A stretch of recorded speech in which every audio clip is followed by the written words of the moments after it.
Delhi NCR के लिए आज की सुबह बारिश के साथ शुरू हुई। बारिश की वजह से दिल्ली के तमाम इलाकों में भारी जलभराव देखने को मिल रहा है। रविवार का दिन होने की वजह से ट्रैफिक जाम की आशंका कम है। मौसम विभाग ने उत्तर भारत में अगले 4 दिन तक भारी बारिश की संभावना जताई है। दिल्ली में लगातार बारिश के साथ यमुना का जलस्तर भी लगातार बढ़ता जा रहा है। पिछले कुछ दिनों में हथनीकुंड बैराज से पानी छोड़े जाने के बाद यमुना में पानी बढ़ने लगा था। एहतियात के तौर पर आसपास के इलाकों में रहने वाले लोगों को हटा दिया गया है।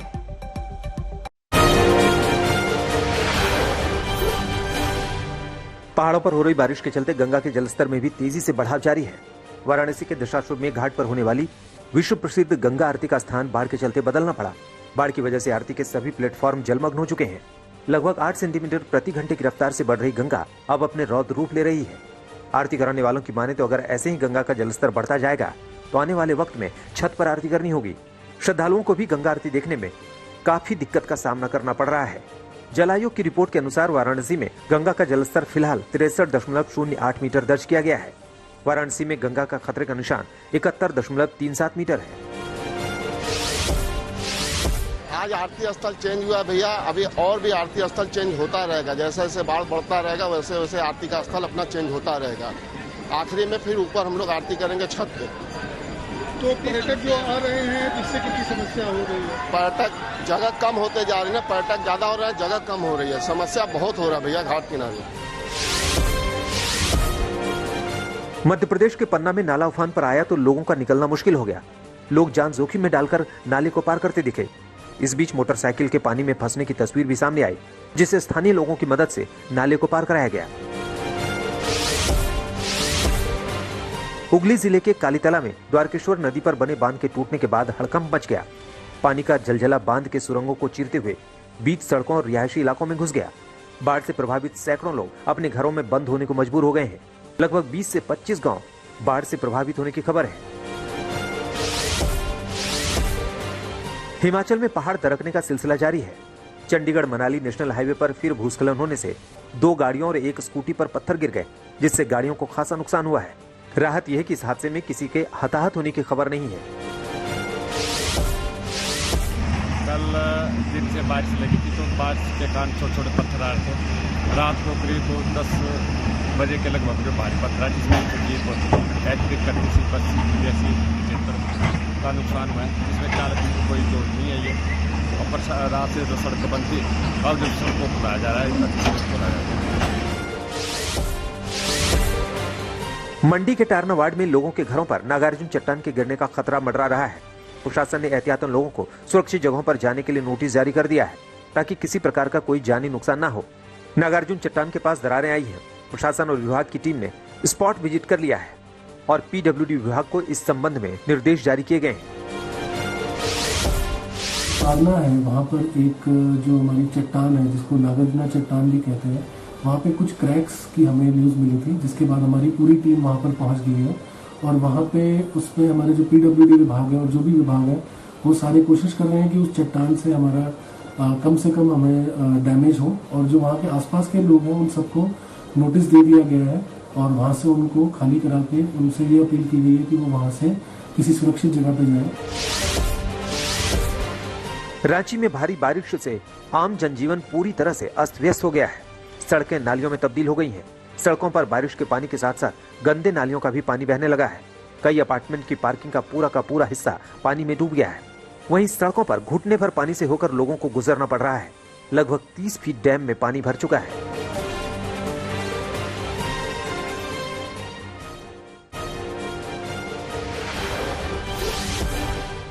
पूर्व केंद्रीय मंत्री और पश्चिम बंगाल में बीजेपी के बड़े नेता बाबुल सुप्रियो ने राजनीति को अलविदा कह दिया है। बाबुल सुप्रियो ने लोकसभा की सदस्यता छोड़ने का भी ऐलान किया है। बाबुल सुप्रियो ने सोशल मीडिया पर एक पोस्ट डाली, जिसमें लिखा कि वो राजनीति में सिर्फ समाज सेवा के लिए आए थे। अब उन्होंने अपनी राह बदलने का फैसला किया है। सोशल मीडिया पोस्ट पर बाबुल सुप्रियो ने पहले लिखा कि वो टीएमसी या किसी दूसरी पार्टी में शामिल नहीं होंगे और बीजेपी के समर्थक रहेंगे। हालांकि बाद में उन्होंने अपनी पोस्ट से इस लाइन को हटा दिया। Whatever I need, I felt, whatever I wanted to say, I have written it. I don't really want to react, answer, or get into any kind of questioning. Babul Supriyo के राजनीति से संन्यास के ऐलान पर टीएमसी नेता कुणाल घोष ने तंज कसा है। कुणाल घोष ने कहा कि केंद्र में मंत्रालय छीनने के बाद बाबुल सुप्रियो को पार्टी में किनारे पर कर दिया गया था। इसी हताशा के बीच वो अपना ध्यान खींचने की कोशिश कर रहे हैं। वहीं बंगाल बीजेपी के अध्यक्ष दिलीप घोष ने कहा है कि किसे राजनीति में रहना है और किसे जाना है, ये एक निजी फैसला है। ये राजनीति करबे ना करबे, कखन करबे, कखन छाड़बे, এটার আমার কিছু বলার নেই। প্রত্যেকের নিজস্ব অধিকার আছে, সেই হিসাবে তারা করছে। সাংসদ পদ ছেড়ে দিচ্ছি বলেছেন, রাজনীতি ও সাংসদ পদ উনি কি রিজাইন করেছেন? না করেনি, কিন্তু আপনারা খবর করুন, ঠিক আছে। মাসির গোপ হলে মেসো বলবো কি মাসি বলবো, এটা গোপ তো বেরো। তো উনি আছেন, উনি এখন লোকসভায়ও আছেন, আমাদের সহকর্মীও আছেন, এমপিও আছেন। राजीव रंजन उर्फ ललन सिंह को जेडीयू का नया राष्ट्रीय अध्यक्ष बनाया गया है। दिल्ली में हुई जेडीयू की राष्ट्रीय कार्यकारिणी की बैठक में पार्टी नेतृत्व में ये बदलाव किया गया है। इस बैठक में शामिल होने के लिए सीएम नीतीश कुमार भी दिल्ली पहुंचे थे। नीतीश कुमार की मौजूदगी में ही केंद्रीय मंत्री आरसीपी सिंह ने राष्ट्रीय अध्यक्ष के पद से इस्तीफा दिया। फिर पार्टी के नेताओं के बीच ललन सिंह को राष्ट्रीय अध्यक्ष बनाने पर सहमति बनी। और अब जब वो काम कर रहे थे, लेकिन जब केंद्र सरकार में वो मंत्री बने तो ये बात उनके मन में आई, और आज की जो मीटिंग थी उस मीटिंग में उन्होंने खुद ही कहा और प्रस्ताव भी रखा ललन जी का, तो सब लोगों ने उसको स्वीकार किया। गृह मंत्री अमित शाह आज यूपी के दौरे पर जाएंगे। अमित शाह लखनऊ और मिर्जापुर का दौरा करेंगे। सुबह 11 बजे अमित शाह लखनऊ में फॉरेंसिक साइंस इंस्टीट्यूट का शिलान्यास करेंगे। इसके बाद वो मिर्जापुर रवाना हो जाएंगे। मिर्जापुर में मां विंध्यवासिनी के दर्शन के बाद अमित शाह विंध्यवासिनी कॉरिडोर प्रोजेक्ट का शिलान्यास और रोपवे का उद्घाटन करेंगे।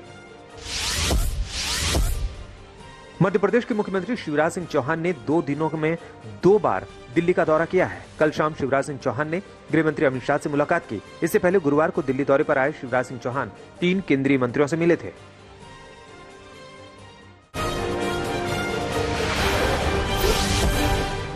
भारत और चीन के बीच कल कोर कमांडर स्तर की बातचीत हुई। ये दोनों देशों के सैन्य अधिकारियों के बीच होने वाली 12वीं दौर की बातचीत थी। सूत्रों के मुताबिक इस बातचीत में गोगरा, हॉट स्प्रिंग्स जैसे पॉइंट से डी-एस्केलेशन पर विस्तार से चर्चा हुई।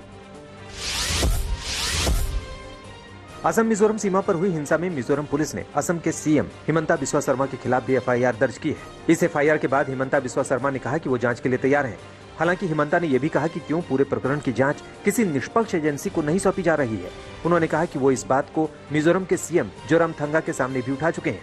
उधर दोनों राज्यों में जारी तनाव के बीच राहुल गांधी ने ट्वीट कर केंद्र पर हमला बोला। राहुल ने लिखा, ना राष्ट्रीय सीमा सुरक्षित, ना राज्य की सीमा। उल्टा चोर कोतवाल को डांटे। एक तो चोरी, दूसरा सीनाजोरी। हमारे लोगों को मारा, हमारी जमीन में हमारे लोग थे, हमारे लोगों को 6 पुलिस वालों को एलएमजी से मारा, और अब हमारे लोगों के ऊपर, हमारे मुख्यमंत्री के ऊपर एफआईआर कर रहे हैं, पुलिस के सीनियर लोगों के ऊपर एफआईआर कर रहे हैं। तो इन्होंने ठीक किया है, मिजोरम की सरकार ने ठीक किया है कि हम कॉन्स्टिट्यूशन को नहीं मानेंगे, हम किसी भी न्याय संगत बात को नहीं मानेंगे, और वो जिस तरह से आचरण कर रहे हैं उससे माने 2 राज्यों के बीच में रिश्ते खराब होने वाले, अच्छे होने वाले नहीं हैं। और दुनिया देख रही है, देश के लोग भी देख रहे हैं कि वो किस तरह से व्यवहार कर रहे हैं। धनबाद में हुई जज की संदिग्ध मौत की जांच सीबीआई करेगी। झारखंड सरकार ने मामले की सीबीआई जांच की सिफारिश कर दी है। 28 जुलाई को सुबह मॉर्निंग वॉक के दौरान एक ऑटो ने जज को धक्का मार दिया था, जिससे उनकी मौत हो गई थी। मामले की जांच के लिए झारखंड सरकार ने पहले एसआईटी का गठन किया था, लेकिन अब इस केस की सीबीआई जांच की सिफारिश की है। मध्य प्रदेश के चिकित्सा शिक्षा मंत्री विश्वास सारंग ने विवादित बयान दिया है। उन्होंने देश में बढ़ती महंगाई के लिए पहले प्रधानमंत्री जवाहरलाल नेहरू को जिम्मेदार बता दिया। विश्वास सारंग ने कहा कि आजादी के बाद इस देश की अर्थव्यवस्था को कुठाराघात करके महंगाई बढ़ाने का काम किसी ने किया है, तो इसका सारा क्रेडिट नेहरू परिवार को जाता है। 15 अगस्त 1947 को लाल किले से नेहरू ने जो भाषण दिया था, उसकी वजह से इस देश की अर्थव्यवस्था बिगड़ी है। इस देश की आजादी के बाद अर्थव्यवस्था को कुठाराघात करके महंगाई बढ़ाने का श्रेय किसी को जाता है तो वो नेहरू परिवार को जाता है। महंगाई 1-2 दिन में नहीं बढ़ती, अर्थव्यवस्थाओं की नींव 1-2 दिन में नहीं रखी जाती। 15 अगस्त 1947 को लाल किले की प्राचीर से जवाहरलाल नेहरू जी ने जो भाषण दिया था, उसी भाषण की गलती के कारण इस देश की अर्थव्यवस्था बिगड़ी है। कई राज्यों में कोरोना वायरस के नए मामलों में इजाफे और पॉजिटिविटी रेट बढ़ने के बाद केंद्र सरकार ने प्रतिबंधों को फिर से लागू करने पर विचार करने को कहा है। कोरोना के बढ़ते मामलों को देखते हुए केंद्रीय स्वास्थ्य सचिव राजेश भूषण ने कल 10 राज्यों के अधिकारियों के साथ हाई लेवल बैठक की।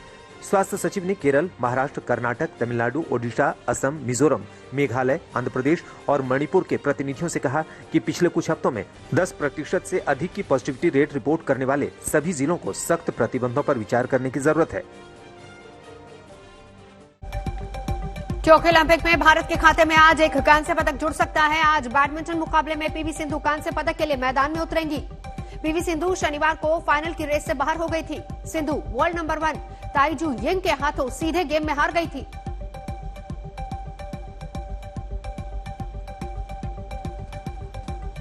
पुरुष हॉकी टीम आज सेमीफाइनल में अपना स्थान पक्का करने के लिए उतरेगी। शाम 5:30 बजे क्वार्टर फाइनल होना है। इस मैच में टीम इंडिया और ब्रिटेन के बीच मुकाबला होगा।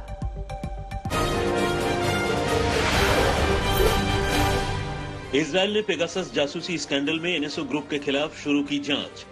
पेगासस जासूसी कांड में बवाल के बाद एनएसओ ने सरकारी क्लाइंट्स को किया ब्लॉक। सरकारी क्लाइंट्स अब नहीं कर पाएंगे इसका इस्तेमाल। चीन के परमाणु मिसाइल साइलो फील्ड्स को लेकर अमेरिकी सेना की चेतावनी।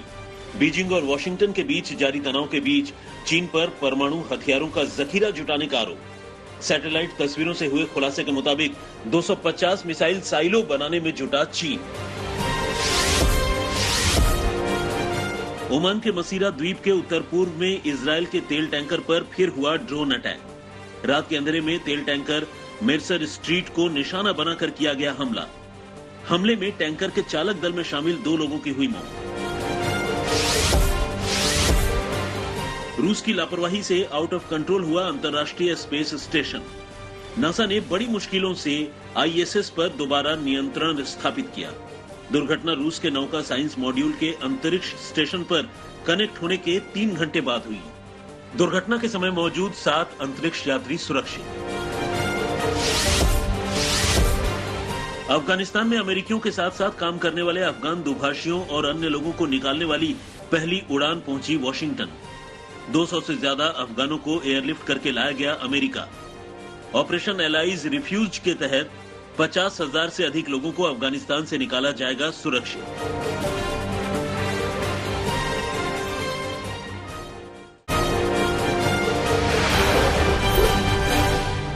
अमेरिका में कोरोना वायरस के डेल्टा वेरिएंट का तेजी से बढ़ा प्रकोप। पिछले 24 घंटे में करीब 1 लाख मामले किए गए दर्ज। तेजी से बढ़ते मामलों के बीच राष्ट्रपति बाइडेन ने अमेरिका में अधिक प्रतिबंध लगाने की दी चेतावनी। चीन में फिर बढ़ा कोरोना का कहर। चीन के बीजिंग समेत 15 शहरों में अचानक कोरोना के मामलों में आई तेजी। कोरोना के डेल्टा वेरिएंट के मामले आए सबसे ज्यादा। कड़े प्रतिबंध लागू करने का फैसला ले सकती है राजधानी बीजिंग। जापान में डेल्टा वेरिएंट के कहर को देखते हुए बढ़ाई गई इमरजेंसी। अब 31 अगस्त तक 4 जगहों पर रहेगा आपातकाल। चिबा, कानागावा, साइतामा और ओसाका में भी 31 अगस्त तक आपातकाल किया गया लागू। टोक्यो और ओकिनावा में लागू आपातकाल 31 अगस्त तक रहेगा जारी। दुनिया में फिर तेजी से बढ़ रहा है कोरोना वायरस का कहर। पिछले 24 घंटे में 6,50,000 से ज्यादा कोरोना के नए मामले किए गए दर्ज। संक्रमितों की संख्या 19,79,00,000 के बाद अब तक 42,23,000 से ज्यादा लोगों की गई जान। इंग्लैंड के ऑलराउंडर बेन स्टोक्स ने इंटरनेशनल क्रिकेट से अनिश्चित काल के लिए लिया ब्रेक।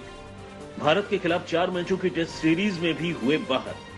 मानसिक स्थिति में सुधार को प्राथमिकता देने और अपनी बाएं हाथ की उंगली में लगी चोट को आराम देने के लिए लिया फैसला।